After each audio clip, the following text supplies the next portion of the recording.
Hay una versión de ti que sale al mundo cada día preparada para una actuación. No una actuación de teatro, no algo consciente ni planificado. Es una actuación automática, instalada en tu sistema desde la infancia, construida ladrillo a ladrillo cada vez que alguien te dijo, compórtate, no hagas eso aquí, la gente te está mirando. Y con el tiempo, esa máscara se volvió tan natural que ya no sabes muy bien dónde termina la actuación y dónde empiezas tú. Esto tiene un nombre clínico. Se llama enmascaramiento autista, o en inglés, masking. Y no es un concepto inventado ni una tendencia de redes sociales. Es un fenómeno documentado, estudiado y reconocido por investigadores como Francesca Happe del King's College de Londres, quien lleva décadas analizando cómo las personas en el espectro autista, especialmente mujeres y personas diagnosticadas tardíamente, aprenden a imitar conductas neurotípicas con una precisión casi quirúrgica para sobrevivir socialmente. El problema es que sobrevivir tiene un coste altísimo. Cuando llegas a casa, después de un día de trabajo, de una reunión social, de una simple ida al supermercado, sientes un agotamiento que no tiene nombre. No es cansancio físico, es como si alguien te hubiera vaciado por dentro. Eso se llama fatiga por enmascaramiento y es real, medible y devastador. Si alguna vez has sentido que actúas constantemente sin saber muy bien para quién, si tienes rituales secretos que jamás harías delante de nadie, o si en público eres una persona y en privado eres otra completamente distinta, quédate, porque hoy vamos a hablar de 10 cosas muy específicas que haces en público para parecer normal y que, en realidad, son señales claras de un cerebro autista que lleva años trabajando horas extra sin que nadie se lo reconozca. Y quédate hasta el final, porque el punto número 1 es el más revelador, el más incómodo de admitir y el que más personas reconocen en silencio sin atreverse a decirlo en voz alta. Si esto ya te está resonando, suscríbete ahora. En este canal publicamos contenido sobre autismo y neurodiversidad que puede cambiar la forma en que te entiendes a ti mismo. Y cuéntame en los comentarios si esto te resulta familiar con una sola palabra o con toda la historia que quieras contar. Número 10. Ensayar conversaciones en tu cabeza antes de tener que vivirlas. Antes de una llamada telefónica importante, repasas el guión mentalmente. Antes de pedir algo en un restaurante, practicas la frase mientras esperas. Antes de una reunión de trabajo, imaginas todas las posibles respuestas que podría darte la otra persona y preparas las tuyas como si fuera un ajedrez conversacional. Esto no es ansiedad social común y corriente, aunque puede convivir con ella. Es una estrategia compensatoria profundamente arraigada en el perfil autista. La investigadora y psicóloga clínica Lorna Wing, una de las figuras más importantes en la historia del diagnóstico del autismo, describió cómo muchas personas en el espectro desarrollan lo que ella llamaba habilidades de imitación social.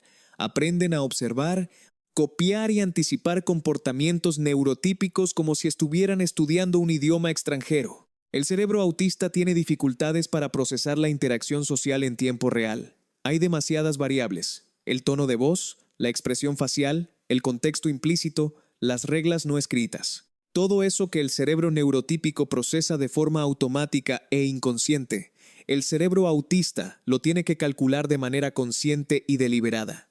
Y calcular cansa. Entonces, para reducir la carga en el momento, preparas antes. Es como estudiar para un examen oral donde las preguntas pueden cambiar en cualquier momento. Y cuando la conversación real se desvía del guión que habías preparado, sientes una especie de cortocircuito interno. Sonríes, asientes, pero por dentro estás recalculando a toda velocidad. Si además de ensayar antes, analizas la conversación durante horas después de que ocurrió, buscando qué dijiste mal, qué podrías haber dicho mejor, si heriste a alguien sin querer, eso también tiene nombre.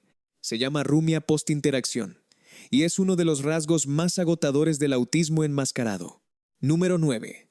Copiar el lenguaje corporal de la persona que tienes enfrente. Estás en una conversación y, sin ser del todo consciente de ello, empiezas a cruzar los brazos cuando la otra persona los cruza. Si se inclina hacia adelante, tú también. Si habla más despacio, tú reduces el ritmo. Si usa mucho las manos, de repente tus manos también se activan. Esto se llama mirroring o espejeo. Y aunque es algo que todos los seres humanos hacemos en cierta medida de forma inconsciente, las personas autistas lo practican de una manera muy distinta. De forma consciente, calculada y aprendida. Un estudio publicado en el Journal of Autism and Developmental Disorders en 2017 encontró que las personas autistas que realizan un enmascaramiento elevado reportaban haber aprendido deliberadamente a observar e imitar el comportamiento corporal de los demás como estrategia para parecer más conectadas socialmente. No lo hacían porque sintieran esa conexión natural. Lo hacían porque habían aprendido que así es como se supone que debe verse una conversación. La paradoja cruel de este hábito es que funciona. La gente te percibe como alguien empático, atento y socialmente hábil. Nadie sospecha nada. Pero tú sabes que estás operando en modo manual, que cada gesto cuesta energía, que cuando llegues a casa vas a necesitar quedarte quieto en silencio durante un tiempo proporcional al esfuerzo que has hecho. Y si alguna vez has adoptado sin querer los gestos, el acento o incluso algunas expresiones características de la persona con la que pasas más tiempo, eso también entra en esta categoría. No es imitación burlona. Es tu cerebro absorbiendo patrones de comportamiento como una esponja, buscando desesperadamente un manual de instrucciones para el mundo social. Número 8. Controlar activamente tu cara cuando no sabes qué expresión poner. La mayoría de las personas no piensan en su cara. La cara simplemente reacciona. Se arruga, sonríe, frunce el ceño de manera automática, en tiempo real, sin ningún tipo de supervisión consciente. Para muchas personas autistas, eso no funciona así. Hay un momento en conversaciones o situaciones sociales en el que tu cerebro manda una señal de alerta. No sé qué cara poner aquí. Y entonces activas el modo manual. Decides conscientemente levantar las comisuras de la boca para producir una sonrisa. Asientes con la cabeza en intervalos calculados para parecer que estás siguiendo lo que se dice. Entreabres los ojos un poco más para proyectar interés. El resultado, visto desde fuera, es que pareces perfectamente normal. Pero visto desde dentro, es un proceso agotador de vigilancia constante de tu propio rostro. Esto está relacionado con lo que los neurocientíficos llaman alexitimia, que es la dificultad para identificar y describir las propias emociones. Aproximadamente el 50% de las personas autistas presenta alexitimia en grados variables, según datos del Autism Research Centre de Cambridge. No es que no sientan, es que no siempre saben qué están sintiendo en el momento exacto en que lo sienten, y traducir eso a una expresión facial coherente y socialmente apropiada es un trabajo adicional que el cerebro neurotípico no tiene que hacer. Si alguna vez te han dicho que tienes cara de pocos amigos o que pareces frío cuando en realidad no lo estás, o si tú mismo te has dado cuenta de que estás poniendo una expresión en lugar de sentirla orgánicamente, esto es exactamente a lo que me refiero. Número 7. Forzar el contacto visual y luego disociarte de lo que te están diciendo. Ya hemos hablado en otros vídeos del contacto visual, pero en el contexto del enmascaramiento en público, tiene una dimensión específica que vale la pena explorar. Sabes que mirar a los ojos es lo que se espera de ti, lo has aprendido muy bien. Así que cuando estás en una reunión, en una cita, en una entrevista de trabajo, lo haces. Mantienes el contacto visual. Incluso lo has perfeccionado tanto que la gente no diría que hay nada diferente en cómo miras. Pero hay un coste escondido. Mientras tu cerebro gasta recursos cognitivos en mantener ese contacto visual sostenido, le queda menos capacidad para procesar lo que la otra persona está diciendo. Un estudio de la Universidad de Stirling, publicado en 2016 en la revista Cognition, demostró que las personas autistas experimentaban una degradación significativa en la capacidad de procesamiento verbal cuando se les pedía que mantuvieran contacto visual simultáneamente. Dicho de manera simple, mirar a los ojos y escuchar al mismo tiempo requiere demasiado para el cerebro autista. Hay que elegir. Entonces lo que haces en público es mirar, pero dejas de escuchar con la misma profundidad. Luego, cuando la conversación termina, tienes que reconstruir los fragmentos que se te escaparon. A veces preguntas, perdona, ¿qué dijiste? Más de lo que te gustaría. A veces asientes y luego en casa te das cuenta de que en realidad no captaste la mitad. Y lo más irónico de todo, estás haciendo ese esfuerzo enorme por mantener el contacto visual, para parecer más atento, cuando en realidad ese esfuerzo es exactamente lo que te hace estar menos presente. Número 6. Hablar con un volumen, velocidad y tono que no son los tuyos. Tienes una voz natural. Probablemente habla más rápido de lo que el mundo considera apropiado. Probablemente sube de volumen cuando estás emocionado con un tema de una forma que la gente a veces interpreta como agresividad o intensidad excesiva. Probablemente tiene un ritmo propio, cadencias específicas, pausas en lugares donde otros no las harían. Y en público, aprietas un botón invisible y esa voz desaparece. Sale en su lugar una voz calibrada, regulada, monitorizada.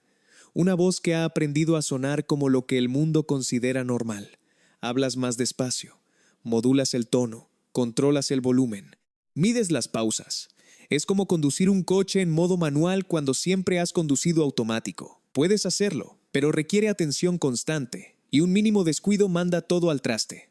Esta regulación vocal activa es una de las formas más visibles de enmascaramiento y también una de las más invisibles para quienes te rodean. La investigadora Sarah Cassidy de la Universidad de Nottingham documentó en sus estudios sobre enmascaramiento cómo muchas personas autistas adultas describen sentirse como si interpretaran un papel de voz en off de sí mismas, usando un registro vocal prestado que no les pertenece. El problema añadido es que cuando hablas con tu voz real, cuando el entusiasmo gana a la vigilancia y sube el volumen o el ritmo, la gente reacciona con extrañeza, con un paso atrás sutil, con una mirada que dice cálmate. Y esa reacción te enseña una y otra vez que tu voz real no es bienvenida en los espacios públicos, así que la guardas y sales con la versión domada. Número 5. Ignorar las señales físicas de tu cuerpo para no hacer una escena. Tu cuerpo te está hablando constantemente. Te dice que la ropa que llevas puesta tiene una costura que te está irritando desde hace 2 horas y que ya no puedes más. Te dice que el ruido de fondo del bar donde quedaste con tus amigos se ha convertido en una especie de zumbido que ocupa toda tu cabeza. Te dice que las luces fluorescentes del supermercado te están generando una presión detrás de los ojos que es difícil de describir con palabras, pero que es absolutamente real. Y tú ignoras todo eso. Porque no quieres montar una escena, porque no quieres que piensen que eres raro o exagerado. Porque ya en algún momento del pasado alguien te dijo: tampoco es para tanto, o todo el mundo lo aguanta, y aprendiste a callarte. Esto se llama supresión sensorial, y es una de las formas más físicamente dañinas de enmascaramiento. El sistema nervioso de muchas personas autistas procesa la información sensorial de manera amplificada. La costura de la ropa no es una molestia menor. Es un estímulo constante que el cerebro registra con una intensidad equivalente a la que un cerebro neurotípico registraría si alguien estuviera dándole golpecitos en el hombro sin parar durante horas. Pero en lugar de decirlo, en lugar de ajustarte la ropa, salir un momento a respirar aire fresco o pedir que bajen el volumen de la música, te quedas, aguantas, sonríes y acumulas.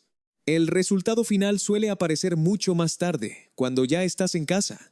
Un colapso que desde fuera parece desproporcionado, pero que en realidad es la suma de todo lo que tu sistema nervioso estuvo tragando durante horas sin poder procesar. Suscríbete si te está gustando este video, y si alguna de estas situaciones te resulta conocida, cuéntamelo en los comentarios. No tienes que escribir un libro, con una frase es suficiente. Número 4.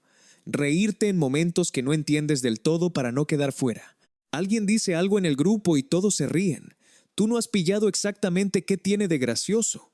El chiste fue rápido, el tono fue ambiguo, el contexto social era difícil de leer. Pero antes de que tu cerebro termine de procesar si realmente fue divertido, ya estás riéndote. No porque lo hayas decidido, sino porque tu sistema tiene instalado un mecanismo de respuesta automática que dice: cuando todos ríen, ríe. Es un protocolo de supervivencia social aprendido a lo largo de años de observar qué comportamiento evita la exclusión y qué comportamiento la provoca. Este fenómeno está bien documentado en la literatura sobre autismo enmascarado. Se conoce como risa de espejo o social laughter adaptation, y no es lo mismo que reír porque algo te parece gracioso. Es reír para señalizar pertenencia al grupo, para evitar la pregunta incómoda de ¿no te ha hecho gracia?, para no tener que explicar que procesaste el chiste tarde o que el humor implícito no es tu fuerte. Lo interesante, y también lo triste, es que este hábito puede hacerte parecer exactamente lo que quieres parecer. Alguien que encaja, que está conectado, que sigue el ritmo social del grupo. Pero por dentro hay una pequeña alarma que siempre está encendida, monitorizando el ambiente, buscando señales de cuándo reír, cuándo asentir, cuándo poner cara de sorpresa. Y cuando la alarma falla, cuando la respuesta llega tarde o no llega, el silencio que queda se siente como caerse por un precipicio social, aunque nadie más lo haya notado. Número 3. Evitar tus steams en público aunque los necesitas desesperadamente. Steaming es la palabra que se usa para describir los comportamientos de autoestimulación. Mover las manos, balancearse ligeramente, tamborilear los dedos, hacer chasquidos con la boca, frotarse la piel, repetir palabras en voz baja, girar objetos entre los dedos. Para el cerebro autista, estas conductas no son rarezas sin sentido, son herramientas de regulación neurológica. Ayudan a procesar la sobrecarga sensorial, reducen la ansiedad, mantienen el sistema nervioso en un estado manejable. Son, en términos prácticos, lo que el cerebro autista necesita hacer para funcionar. El problema es que en público se ven raro, así que aprendes a suprimirlos. Cuando el impulso de mover los dedos aparece en mitad de una reunión, lo conviertes en presionar los pies contra el suelo. Cuando necesitas balancearte, lo transformas en una pequeña tensión en los muslos que nadie puede ver. Cuando quieres hacer un ruido con la boca, lo conviertes en morderte el interior de la mejilla. Desarrollas stims invisibles, socialmente aceptables, estratégicamente escondidos. Y esto funciona, en el sentido de que nadie te mira raro. Pero tiene un coste enorme. Estás negándole a tu sistema nervioso las herramientas que necesita para regularse, y eventualmente eso pasa factura. La investigadora Monique Botha, de la Universidad de Surrey, publicó en 2020 un estudio que relacionaba directamente la supresión del stimming con niveles más altos de ansiedad, depresión y agotamiento en personas autistas.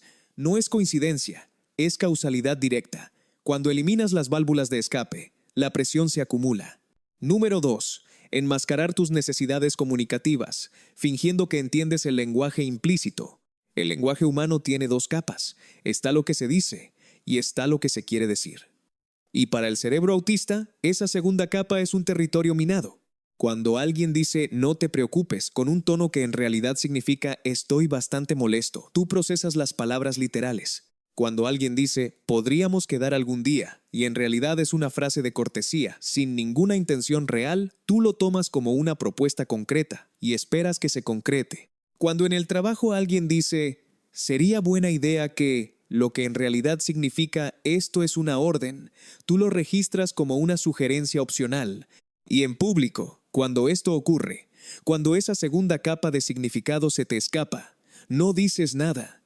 No preguntas "perdona, ¿qué quisiste decir exactamente?", porque has aprendido que esa pregunta incomoda, que hace que la gente te mire de una forma que no te gusta, que rompe el ritmo social de una manera que marca distancias. Así que asientes, dices "entendido", continúas, y luego más tarde en tu cabeza intentas descifrar retrospectivamente qué pasó realmente en esa conversación. Hay estudios, como los llevados a cabo por el equipo de Wen Lawson en Australia, que documentan cómo las personas autistas desarrollan enormes capacidades de procesamiento lingüístico compensatorio. Aprenden a memorizar contextos sociales, a hacer inferencias basadas en patrones observados, a construir una especie de base de datos de situaciones para poder predecir significados implícitos. Es brillante, es agotador, y nunca es 100% fiable, porque el lenguaje humano implícito cambia constantemente y no sigue reglas estables que se puedan memorizar con total seguridad. Número 1. Construir una persona completamente diferente para espacios públicos y luego no saber quién eres tú de verdad. Este es el punto que más personas reconocen en silencio y que más cuesta decir en voz alta. Tienes una versión pública de ti mismo. Tiene nombre, aunque no sea el tuyo. Tiene gestos, un tono de voz, un nivel de energía y un tipo de conversación que ha sido diseñado y perfeccionado durante años para encajar en los distintos contextos en los que tienes que funcionar. Esta versión sabe cuándo reír, cuándo callar, cómo parecer relajada aunque no lo esté, cómo neutralizar sus propios rasgos más marcados para no llamar la atención. Y luego hay una versión privada, la que aparece cuando estás solo, o con la persona de máxima confianza, o cuando llevas tanto tiempo actuando que ya no te queda energía para seguir. Esta versión es la que usa voz diferente, la que hace los movimientos que necesita hacer, la que dice exactamente lo que piensa sin filtros, la que puede pasar horas hundida en un tema de interés, sin mirar el reloj. El problema que describe la investigadora Devon Price en su libro Unmasking Autism, publicado en 2022, es que después de años de enmascaramiento intenso, muchas personas autistas llegan a un punto en que ya no saben distinguir qué parte de sí mismas es genuina y qué parte es construcción adaptativa. La máscara ha estado puesta tanto tiempo que cuando intentas quitarla, no encuentras fácilmente lo que hay debajo. Esto produce una sensación muy específica de vacío identitario, una dificultad para responder a preguntas como ¿qué te gusta? ¿Cómo eres tú realmente? ¿Qué quieres? No porque no haya respuestas, sino porque durante tanto tiempo esas preguntas fueron respondidas en función de lo que se esperaba de ti y no de lo que realmente sentías. Si has llegado a la adultez sintiéndote como un extranjero en tu propia vida, como alguien que observa desde una distancia discreta cómo los demás parecen habitar su identidad de manera natural y sin esfuerzo, esto puede ser una de las razones más profundas de esa sensación. El enmascaramiento autista no es debilidad, es una estrategia de supervivencia extraordinariamente sofisticada que desarrollaste en un contexto que no estaba preparado para recibirte como eras. Es una señal de inteligencia adaptativa enorme, pero también tiene un precio que nadie tendría que pagar simplemente por existir en el mundo. Reconocer que este mecanismo existe, que tiene un nombre, que hay investigación que lo valida y que miles de personas están viviendo exactamente lo mismo que tú, es el primer paso para algo diferente. No necesariamente para quitarte la máscara del todo, porque vivimos en un mundo real con consecuencias reales, sino para empezar a elegir con más conciencia cuándo la llevas y cuándo puedes no llevarla. Y para entender que lo que hay debajo de esa máscara no es un defecto. Es un cerebro que lleva años haciendo un trabajo extraordinario en condiciones extraordinariamente difíciles. Merece descanso y merece ser conocido. Si mientras escuchabas esto reconociste tu propia historia en alguno de estos puntos, es importante que sepas que eso no es un diagnóstico. Es una brújula, una señal de que vale la pena explorar este territorio con un profesional de salud mental especializado en neurodiversidad adulta, porque el diagnóstico tardío, aunque llega tarde, puede ser uno de los actos más liberadores de tu vida. La sensación de que finalmente hay palabras para algo que siempre sentiste pero nunca pudiste explicar es una de las experiencias más poderosas que una persona puede tener. No te la quites por miedo. Cuéntame en los comentarios cuál de estos 10 puntos fue el que más te golpeó. ¿Hay algo que haces en público para parecer normal que no mencioné aquí? Escríbelo. Puede que sea exactamente lo que otra persona necesita leer para sentirse menos sola. Y si este video te dio aunque sea un momento de claridad, suscríbete. Cada semana publicamos contenido como este, porque hay muchas personas ahí fuera que llevan años sintiéndose actores en una obra de teatro donde todos tienen el guión menos ellos. Y ya va siendo hora de que alguien les diga que no están rotos, que simplemente son diferentes, y que eso al final es suficiente.